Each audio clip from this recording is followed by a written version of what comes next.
2 লাখ চৰকাৰী চাকৰি দিয়া কিমান দূৰ গৈ পাও নাজানো কিন্তু মই ভাবো যিমান কওঁ তাতকৈ বেছিয়ে যাব কম নহব আৰু আমি অসমত উদ্যোগ আনিম যাতে আমাৰ ল'ৰা ছোৱালী অন্ধ্ৰপ্ৰদেশ কৰ্ণাটক মাদ্ৰাজত যাব নালাগে চেন্নাইত যাব নালাগে আমাৰ অসমতে উদ্যোগ স্থাপন কৰি আমি ল'ৰা ছোৱালীক ইয়াতে কৰ্মসংস্থাপন দিব পাৰো আমি ল'ৰা ছোৱালীক পঢ়াৰ লগতে আমি কাম শিকাম স্কিল শিকাম উদ্যমিতা শিকাম এইবাৰ আমি 1 লাখ যুৱক যুৱতীক নিজৰ ভৰিৰ ওপৰত নিজে থিয় দিবৰ কাৰণে ব্যৱসায় কৰিব 2 লাখ টকা কৈ দিছো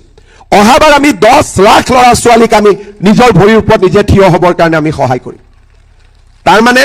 আপোনালোকে চিন্তা কৰক আপোনালোকৰ খোৱা বস্তুখিনিৰ পৰা হাত খৰচৰ টকাৰ পৰা থকাৰ ঘৰলৈকে আৰু ল'ৰা ছোৱালীৰ শিক্ষাৰ পৰা ল'ৰা ছোৱালীৰ চাকৰিলৈকে কৰ্ম সংস্থাপনলৈকে আজি আমি গোটেইবোৰ আমি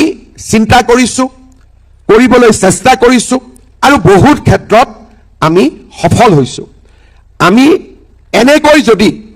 অসমখনক আগুৱাই লৈ গৈ থাকো তেতিয়াহ'লে আমাৰ সকলোৰে মনত শান্তি থাকিব সাহস থাকিব আত্মবিশ্বাস থাকিব আৰু আগুৱাই যাবলৈ আমি শক্তি পাম আজি এই 2026 চনৰ 10 মাৰ্চৰ দিনটো আমাৰ অসমৰ মহিলা সমাজৰ বাবে এটা মাইলৰ খুঁটা হৈ ৰব ইয়াৰ আগতে কেতিয়াও আমাৰ আই মাতৃসকলে একেদিনাই একেলগে 9000 টকা বহাগ বিহুৰ আগত কেতিয়াও পাব বা পাব পৰা নাছিলে মহিলা উদ্যমিতা দিওঁতে মই কৈছিলো যে এই 10000 টকা আপোনালোকে ব্যৱসায়ত খৰচ কৰিব ভাল কামত খৰচ কৰিব কিন্তু এই 9000 টকা কেনেকৈ খৰচ কৰিব লাগে মই নকওঁ পৰিয়ালে আপোনালোকে যেনেকৈ ভাল দেখে আপোনালোকে এই 9000 টকা আপোনালোকে খৰচ কৰিব আৰু আমাৰ বহাগ বিহুটো বাপতি খাহুন আমাৰ বহাগ বিহুটো এইবাৰ সকলোৱে আপোনালোকে আনন্দৰে উদযাপন কৰিব আৰু বহাগ বিহুৰ পিছত নতুন চৰকাৰ আহিব ইয়াতকৈও আহিবলগীয়া দিনবিলাক ইয়াতকৈও আমাৰ ভাল হ'ব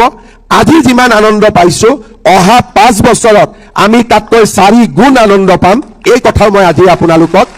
উল্লেখ কৰিছো পুনৰ এবাৰ আপোনালোকক আৰু অসমৰ বিভিন্ন স্থানত সমবেত হৈ থকা সকলো আই মাতৃকে মোৰ নমস্কাৰ জনাইছো যোৱা 5টা বছৰ আপোনালোকে আপোনালোকক সেৱা কৰিবলৈ আমাক যি সুবিধা দিলে সাহস দিলে তাৰ বাবে মই আপোনালোক সকলোকে মোৰ কৃতজ্ঞতা জনাইছো সকলোকে কৰিব পৰা নাই 2 এগৰাকী এতিয়াও বাদ পৰি আছে মই কথা দিছো অনাগত দিনত আমি সকলোকে আৰু লগত সামৰি লম অৰুণোদয় এটা স্কিম নহয় আমি লাহে লাহে ইয়াক লৈ গৈছো অৰুণোদয় পৰিয়াল অৰ্থাৎ অৰুণোদয় পোৱা লোকসকলৰ আমি এটা পৰিয়ালৰ দৰে মহিলাসকলে 1 টকা 2 টকা 5 টকা 4 টকা 10 টকা কৰি অকণমান জমা কৰি যিকেইটা টকা কেতিয়াবা বিপদত পৰিলে খৰচ কৰিম বুলি ৰাখি থৈছিলে সেই টকা কেইটাও কোভিডৰ সময়ত উলিয়াই দিবলগীয়া হৈছিলে কাৰণ পৰিয়ালটোক চলোৱাৰ আন কোনো ব্যৱস্থা নাছিলে মহিলাসকলৰ দুখ আৰু বেদনাৰ সেই পৰিৱেশৰ মাজতে অসমত অৰুণোদয় আঁচনিৰ জন্ম হৈছিল অৰুণোদয় মানে কি আমি সূৰ্যৰ ৰথখন দেখিছো আপোনালোকে কেতিয়াবা দেখিব যে ফটো টিভি চিৰিয়েলত সূৰ্যৰ ৰথখন থাকে কিন্তু সূৰ্যৰ ৰথৰ আগত এজন ৰথ চালক থাকে অৰ্থাৎ পোহৰ প্ৰথমতে সূৰ্যক লৈ আহে কোনে অৰুণ উদয় তাৰমানে অৰুণ আহাৰ লগে লগে উদয় আৰম্ভ হয় অৰ্থাৎ অৰুণোদয় আমাৰ মহিলাসকলৰ জীৱনলৈ পৰিৱৰ্তন আনক অসমখন বহুত ধনী ৰাজ্য নহয় মুখ্যমন্ত্ৰী হিচাপে কিবা এটা কাম কৰিব খুজিলেও আমাৰ পুঁজি নাই সম্পদ নাই মানুহক আমি কৰ কাটল লগাব নোৱাৰো কাৰণ কৰ কাটল লগালে মানুহে দিব ক'ৰ পৰা আমাৰ গাঁৱত আটাইতকৈ ডাঙৰ মানুহজনে হৈছে চৰকাৰী কৰ্মচাৰীজন কিন্তু গুজৰাট কৰ্ণাটক অন্ধ্ৰপ্ৰদেশৰ গাঁৱৰ ধনী মানুহজনে হৈছে যোনে বছৰত 100 কোটি 50 কোটি টকা উপাৰ্জন কৰে আমি এনেকুৱা এখন ৰাজ্যত আছো যিখন ৰাজ্যত মধ্যবিত্ত অৰ্থাৎ চাকৰিয়াল সকলে এতিয়াও সমাজৰ আটাইতকৈ সন্মানীয় আৰু আৰ্থিক দিশৰ পৰাও সম্পন্ন ব্যক্তি এই ৰাজ্যত আমি কৰ কাটলো লগাব নোৱাৰো সেইকাৰণে আমি বিভিন্ন দিশ চিন্তা কৰি কোভিড পৰিবেশৰ মাজত অৰুণোদয় আঁচনি আৰম্ভ কৰিছিলো যে 830 টকা আই মাতৃসকলৰ একাউণ্টত আমি পঠিয়াই দিম আজি আমি মনত পেলাব লাগিব প্ৰধানমন্ত্ৰী নৰেন্দ্ৰ মোদী ডাঙৰীয়া প্ৰধানমন্ত্ৰী ডাঙৰীয়া ভাৰতৰ নেতৃত্ব লোৱাৰ পিছত তেখেতে কৈছিলে সকলোৰে এটা বেংক একাউণ্ট হ'ব লাগে জনধন বেংক একাউণ্ট তেতিয়া বিৰোধী পক্ষই কৈছিলে যে বেংক একাউণ্ট খুলি কি হ'ব যদি তাত টকাই নাথাকে কিন্তু মোদী ডাঙৰীয়া ইমান দূৰদৰ্শী আছিলে যে তেখেতে কৈছিলে যদি বেংক একাউণ্ট হয় লক্ষী নিজে নিজে আহিব আৰু সেই সময়ত যদি বেংক একাউণ্ট নাথাকিলেহেঁতেন আপোনালোকে যদি বেংক একাউণ্ট নিদিলেহেঁতেন আজি মই 40 লাখ মানুহক পৰিয়ালক প্ৰত্যেক মাহত চেক এখন দিয়াটো সম্ভৱ হ'লহেঁতেন নেকি কেতিয়াও নহ'লহেঁতেন আৰু মাহৰ পিছত মাহৰ চেক ঘৰত পৰি থাকিলেহেঁতেন কোনোবাই পালেহেঁতেন কোনোবাই নাপালেহেঁতেন এই আঁচনিটো কেতিয়াও সফল হ'ব নোৱাৰিলেহেঁতেন আজি আমি প্ৰধানমন্ত্ৰী ডাঙৰীয়াই বেংক একাউণ্টবিলাক আমাক খুলি দিলে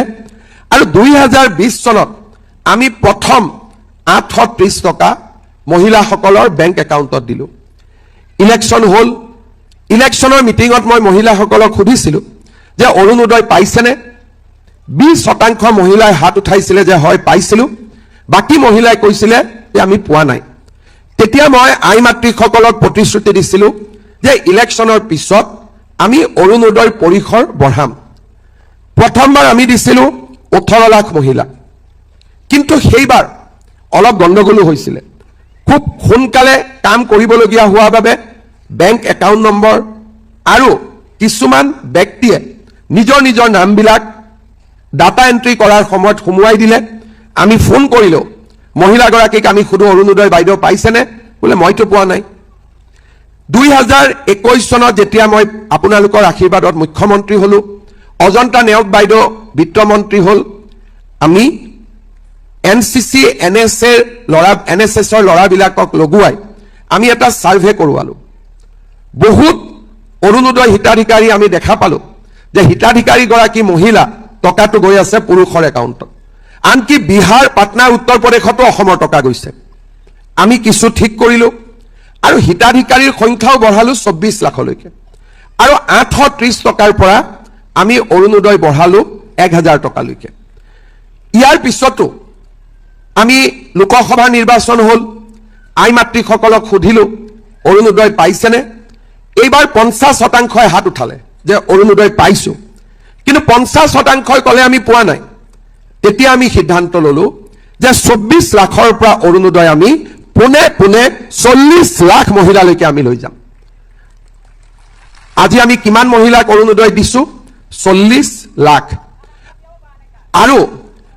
অৰুণোদয়ত আমি কি কৰিছো